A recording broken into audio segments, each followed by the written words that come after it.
Ayan, hello po. Magandang umaga, magandang gabi, no? Nasaan panig man tayo ng mundo, ayan. Sana po ay maayos kayo sa pagpapanood ng bagong video natin ngayong umagang ito.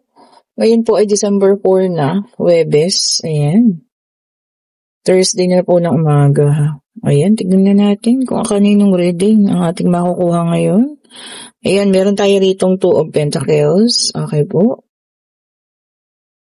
Salamat po sa lahat ng mga nagpapaschedule na ng ating private reading bukas ha. Kita-kits po tayo.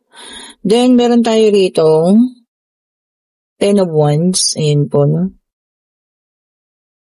Tingnan pa natin. Meron tayo ritong King of Wands. 10 of Wands na. King pa siya. Okay. Sige, tingnan pa po natin, ano? And, meron tayo ritong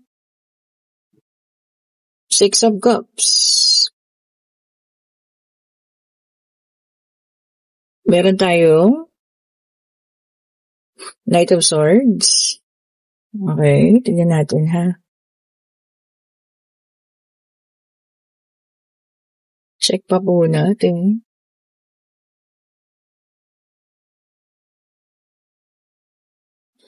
Kaya sa lahat po ng mga bumili ng bracelet, mamaya po ako magpapa-JNT ko ha. And meron tayo ritong 7 of Cups. Ayan. Meron lang po tayo mga inaasikaso sa ngayon. Ayan po. Urong natin para magpantay.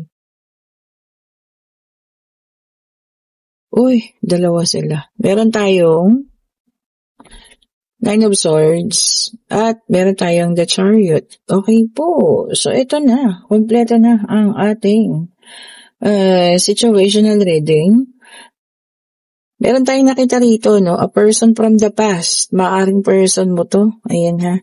Maaring person mo to from the past, ano? Ang taas ng ego. Okay po. Kahit nasasaktan, kahit na hindi na, alam niyo yun, nahihirapan na siya, no?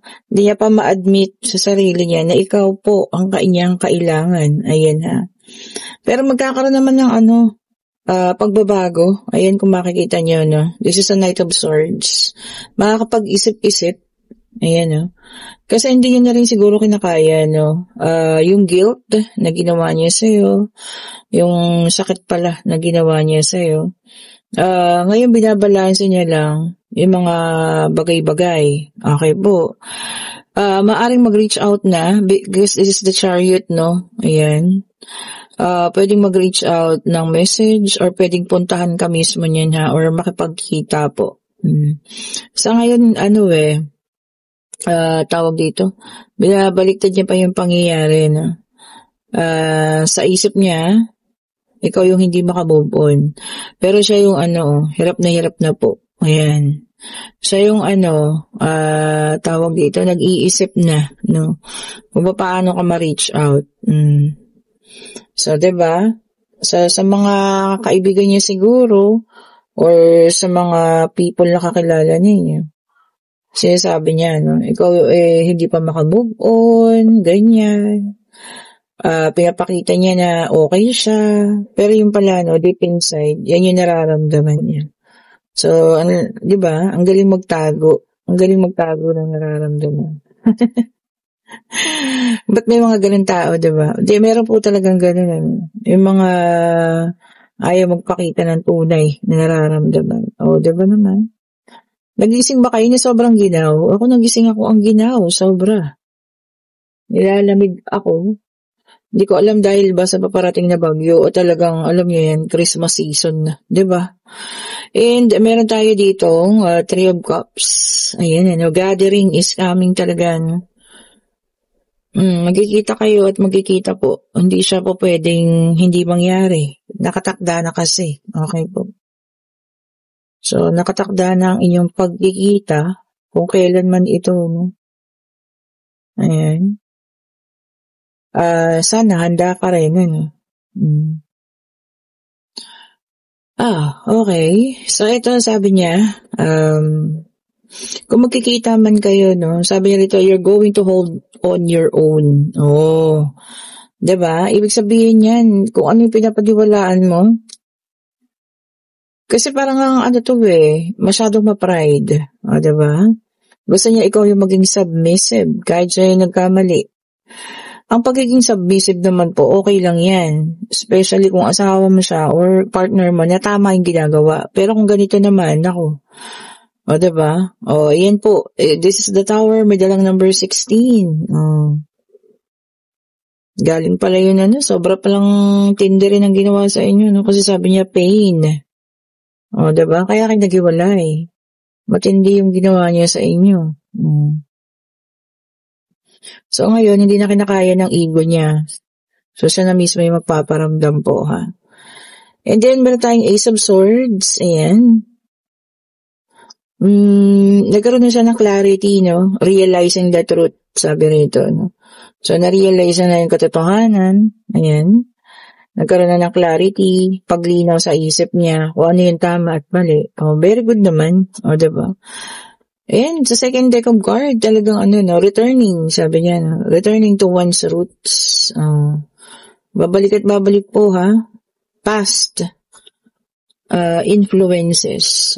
Babalik at babalik talaga. Hindi mapipigilan, ha? Kahapon pa yun, di po ba?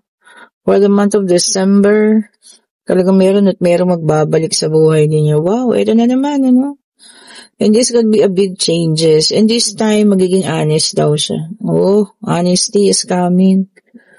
Oh, di mabuti, di ba? Kung maging honest siya, good naman. At least honest. Oh, di po ba? Check pa natin. And meron tayo dito, the High Priestess, may dalang number 2. So, 16 and 2 ang ating numbers ngayon, ha. Sabi niya rito, nararamdaman mo na. Oh.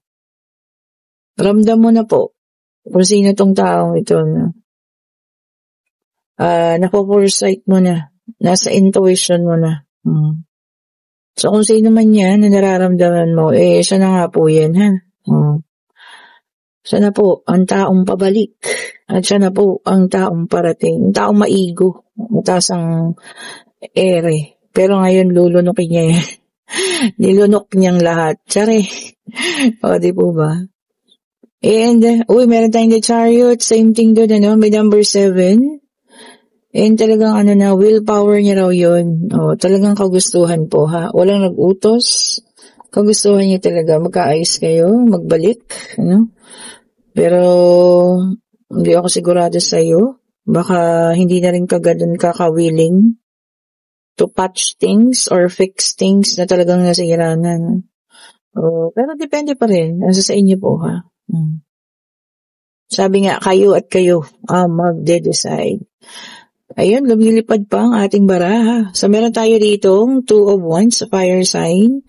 Aries, Leo, and Sagittarius. Ito para sa iba naman po ito, ha? Sabi dito, playing it safe. Somebody is playing it safe daw. Ayaw magkamali. Diba? Gusto safe siya. Pwedeng ikaw, pwedeng partner mo, kung sino man malapit sa'yo, nagpe-play safe. And meron tayo dito, 6 of Wands, fire sign ulit ito. Ayan, sabi niya dito, may rewards. Yung mga nakagawa ng maganda dyan, ha, may rewards daw kayo matatanggap. Kung kanino man yan, para sa inyo po talaga yan. And meron tayong 2 of Swords, air sign ulit. Gemini, air sign naman. So, fire, air. Ayan, ha. Gemini, Libra, and Aquarius. Ayan. Sabi niya rito, choices. Meron kang pipiliin or pagpipilian. Kung ano man yan po, ha, na inyong pipiliin. And meron tayo rito, 3 of Wands, fire sign ulit ito, ha? Sabi niya, preparation. So, something is preparing, So, meron kang pine-prepare. Para saan? Christmas ba ito? New Year? Sa paparating na mga holiday events? Ayan po, ha? Baka busy-busy na. Ingat po, ha? Ang inyong mga sarili, syempre. Kailangan din nating pahipahinga. Diba? Baka ma-stress. Diba? And then, meron tayong the Tower, fire sign. Okay? Sabi niya rito, ha, sudden insight. May bigla kang maiisip na mas makakatulong sa'yo. Oh. Kung nandoon tayo sa point na meron tayong iniisip na kailangan nating, alam mo yun, masolusyonan, meron na raw po. May maiisip ka raw. Oh. Diba? Goods naman yun. O ano man yung maiisip mo na yan. And then, meron tayong 4 of Wands, fire sign ulit ito, no? Sabi niya rito na freedom, paglaya. Oh, pwedeng sa inyong relasyon, pwedeng sa kasal, baka meron mga nagpa-annul dyan, ano? At meron ng solusyon ng kanilang mga annulment or resulta.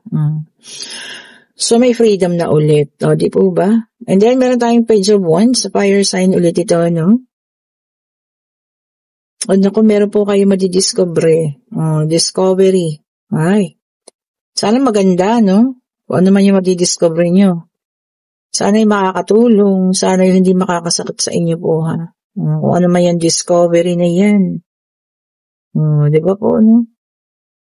And check pa natin. Para sa ating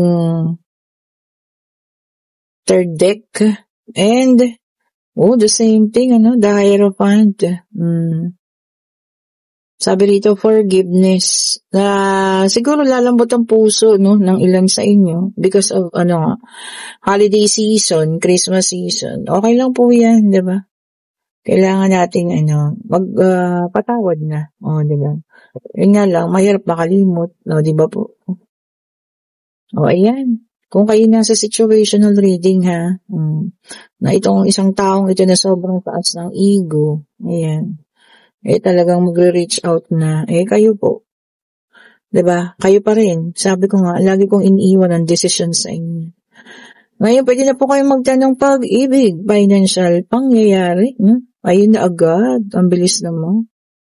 And yes po ang sagot. Ayan, ha. And sabi rito, no, guard your finances. Baka, alam niyo yun, sa daming pagkakagastasan ngayong buwan na ito, ayan, masaid. Guard your finances po, ha. Okay po, bantayan natin. And kung nagugusto niyo ating private reading, kung nagugusto niyo ating mga reading, pa-like, pa-share, subscribe, and hit the notification bell po, ha. Sa lahat mong gustong umorder ng ating mga bracelet, ayan, ha. Mag-order na po kayo. Ayan. Mga regalo nyo na sa sarili nyo, diba? Para maproteksyonan. And kung gusto nyo rin ng ating babango, mag-order na po kayo, ha? Para magamit niyo siya. Diba? Pantabay ng mga kinemers. At pang-akit ng swerte. Ayan po, ha. Salamat pong muli sa lahat ng mga nag-schedule. Kita-kits tayo bukas. Ayan. Thank you so much po for watching. Mag-ingat po ang lahat, ha. Ingat po kayo lahat po. Bye-bye po sa inyo.